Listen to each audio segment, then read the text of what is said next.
അപ്പം മനസ് വേൾഡിൻ്റെ മറ്റൊരു പുതിയ വീഡിയോയിലേക്ക് എല്ലാവർക്കും സ്വാഗതം. ഇന്ന് വീട്ടിൽ ചെറിയൊരു തറയുണ്ട്. ആ തറയുടെ രുദ്രമഹാകാളൻ എന്നാണ് അതിന് പറയുക. അപ്പോൾ അവിടുത്തെ പൂജയാണ് ഇന്ന്. അപ്പോൾ അതിലേക്ക് ആവശ്യമായിട്ടുള്ള സാധനങ്ങളൊക്കെയാണ് അരിപ്പൊടി പൊടിച്ചതും അപ്പോൾ അതിലേക്കുള്ള പൂവൊക്കെ റെഡിയാക്കിയാണ്. സ്വത്തും അമ്മമ്മയും കൂടിയിട്ടാണ് പൂവ് നേരെയാക്കുന്നത്. ഇത് നമ്മുടെ വീട്ടിലുണ്ടായിരുന്ന പൂവ് തന്നെയാണ് കേട്ടോ. അപ്പോൾ തെച്ചിയും തുളസിയാണ് നേരെയാക്കുന്നത്. അവർ അതിൻ്റെ ഇടയ്ക്ക് അവൻ പോയി വിരിച്ച് വാരിയിടുന്നൊക്കെ ഉണ്ട്. പിന്നെ അതിലേക്ക് ആവശ്യമായിട്ടുള്ള പാത്രങ്ങൾ, പായസത്തിനും പാലിനൊക്കെ ഉള്ള പാത്രങ്ങൾ. അപ്പോൾ നമ്മുടെ പൂവ് ഫൈനൽ ലുക്ക് ഇങ്ങനെയാണ്. പിന്നെ അതിലേക്ക് എടുത്ത് വെച്ചിട്ടുണ്ട്. ഏകദേശം 4 മണിക്ക് ആയപ്പോൾ ഞാൻ കുളിക്കാൻ പോയി നേരം കൊണ്ട് നമ്പൂതിരി വന്നു. അപ്പോൾ അവർ എന്താ പറയുക, പായസം 2 തരം പായസം ഉണ്ട്, പിന്നെ തണ്ണിനാമ്പതുണ്ട്. ഇത് നമ്മുടെ വീടിന് ഉമ്മർത്തി വെച്ചിട്ടാണ് അവർ ഉണ്ടാക്കുന്നത് ഗ്യാസിൽ. അപ്പോൾ അത് ഉണ്ടാക്കിക്കൊണ്ടിരിക്കുകയാണ്. അപ്പോൾ സാധനങ്ങളൊക്കെ നമ്മൾ വാങ്ങിക്കൊടുക്കുകയും ചെയ്യാം കേട്ടോ. അപ്പോൾ അവർ ഉണ്ടാക്കുന്നുണ്ട്. അപ്പോൾ അത് തണ്ണിനാമ്പത് ഉണ്ടാക്കുന്നതാണ്. അപ്പോൾ ഈ നേരം കൊണ്ട് ഞാനെന്ത് ചെയ്തു, താഴത്താണ് പൂജ നടക്കുന്നത്, അവിടേക്കൊന്ന് പോകാമെന്ന് വിചാരിച്ചു. അപ്പോൾ അത് അമ്മ ഫ്രണ്ടിൽ പോകുന്നുണ്ട്. അപ്പോൾ നമ്പൂതിരി അവിടെ ഉണ്ട്, ഒരു നമ്പൂതിരി അവിടെ ഉണ്ട്, 2 പേരാണ് വന്നിരുന്നത്. അപ്പോൾ ഇതാ നമ്മുടെ തെക്കിനടുത്ത നമ്പൂതിരിയാണത്. അപ്പോൾ അവിടെ ഏകദേശം ഓരോരോ കാര്യങ്ങൾ ചെയ്യുകയാണ് അവർ. അപ്പോൾ അവിടെ അമ്മയും നിൽക്കുന്നുണ്ട്. അപ്പോൾ ഞാൻ ജസ്റ്റ് ഒന്ന് പോയി നോക്കി അങ്ങോട്ട് പോകുന്നു.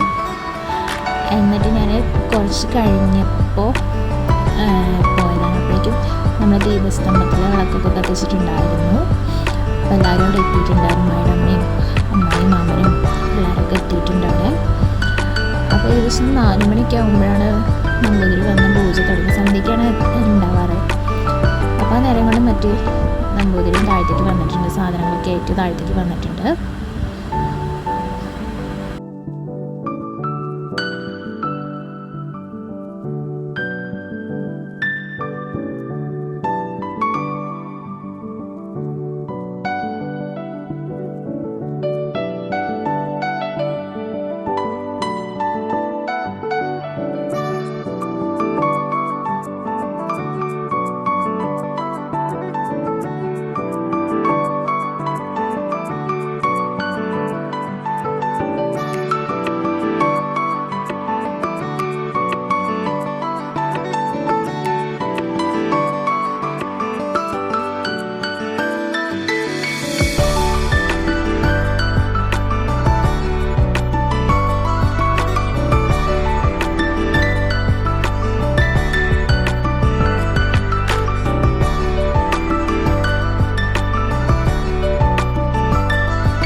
അപ്പോൾ അതാ ഇപ്പോൾ ഏകദേശം നമ്മുടെ പൂജ കഴിയാറായി തുടങ്ങി. കർപ്പൂരം കത്തിക്കലാണ്. കർപ്പൂരം കത്തിച്ചിട്ടുണ്ട്. അപ്പോൾ അത് കത്തിച്ചിട്ട് ഇതാ പുറത്തോട്ട് കൊണ്ടുവരികയാണ്. നമുക്ക് ഭസ്മം തൊടാനായിട്ട് നേരത്ത് എല്ലാവരെയും ജസ്റ്റ് തളിക്കുന്നുണ്ട്, തീർത്ഥം കൊണ്ട് തളിക്കുന്നുണ്ട് നമ്പൂതിരി. ഞങ്ങളെല്ലാം അത് ചെയ്യുകയാണ്. അതിന് ശേഷമാണ് നമുക്കിതിൻ്റെ പ്രസാദം തരുന്നത്. അപ്പോൾ നമ്പൂതിരി ഇതാ പൂവും 2 തരം ചന്ദനം, ചുവപ്പുണ്ടാവും, പിന്നെ അത് സാധാ നോർമൽ ചന്ദനം ഉണ്ടാവും, അതും പൂവും ഒക്കെ കൂടിയിട്ട് എടുക്കുകയാണ്. അപ്പോൾ അത് വാങ്ങുന്നത് മാമനാണ് വാങ്ങണം പോകുന്നത്. അപ്പോൾ പറഞ്ഞു പ്രസാദം വാങ്ങിക്കോളൂ പറഞ്ഞിട്ട് മാമൻ ചെന്ന് വാങ്ങുകയാണത്. അപ്പോൾ അത് വാങ്ങുന്നതിന് മുന്നേ ദക്ഷിണ വെച്ച് കൊടുത്തിട്ടുണ്ട്. ദക്ഷിണ വെച്ച് കൊടുത്ത് വാങ്ങിയിട്ടുണ്ട്. എല്ലാവരും ഞാൻ അനുഗ്രഹിച്ചിട്ടുണ്ട്. അപ്പോൾ അത് വാങ്ങിയിട്ട് മാമൻ എല്ലാവർക്കും ചന്ദനം തൊടാൻ തരികയാണ്. അപ്പോൾ ഞങ്ങൾ എല്ലാവരും ചന്ദനം പോയി തൊടുകയാണ് ചെയ്യുന്നത്. അതിനുശേഷം ചന്ദനം പൂവൊക്കെ തൊട്ടു. അത് കഴിഞ്ഞ് ബാക്കിയുള്ളവർ പൈസ ദക്ഷിണ വെച്ച് കൊടുക്കുകയാണ് ചെയ്യുന്നത്. അപ്പോൾ എല്ലാവരും വെച്ച് കൊടുക്കുന്നുണ്ട്. അപ്പോൾ അതിലൊക്കെ വെച്ച് കൊടുത്തു. ഏകദേശം നമ്മുടെ പൂജ കഴിഞ്ഞു. അപ്പോൾ ഇനി അതിൻ്റെ ഉള്ളിൽ നിന്ന് വിളക്കൊക്കെ പുറത്തേക്ക് എടുക്കണം. അപ്പോൾ അത് അവർ തന്നെ പുറത്തേക്ക് എടുത്ത് തരിക ചെയ്യുക. അപ്പോൾ അത് മറ്റേ വിളക്കൊക്കെ എടുക്കുന്നുണ്ട്. ആ നേരം കൊണ്ട് ഞങ്ങൾ ബാക്കിയുള്ളവർ അതിൻ്റെ ബാക്ക് സൈഡിലൊന്ന് വലയം വെക്കണം. പകുതി വരെ വലയം വെച്ച് തിരിച്ച് വന്ന് തൊഴണം. അപ്പോൾ അത് ചെയ്യണം. ഗ്യാപ്പ് കൊണ്ട് അവർ വിളക്കൊക്കെ എടുത്ത് തന്നിട്ടുണ്ട് പുറത്തേക്ക്. പിന്നെ ഇത് നമ്മൾ നമ്മുടെ വീട്ടിൽ കൊണ്ടുവയ്ക്കുക ചെയ്യണം. അപ്പോൾ ആ സാധനങ്ങളൊക്കെ എത്തി. പായസവും അതുപോലെ തണ്ണീരാമ്പതൊക്കെ വീട്ടിലേക്ക് കൊണ്ടുവന്നിട്ടുണ്ട്. ഇനി എല്ലാവരും കഴിക്കുകയാണ്. അപ്പോൾ ഇത്രയേ ഉള്ളൂ വീഡിയോ. കൂടുതൽ വീഡിയോസിനായിട്ട് ചാനൽ ലൈക്ക് ചെയ്യണം, ഷെയർ ചെയ്യണം, സബ്സ്ക്രൈബ് ചെയ്യണം, കമൻറ്റ് ചെയ്യണം മറക്കരുത്.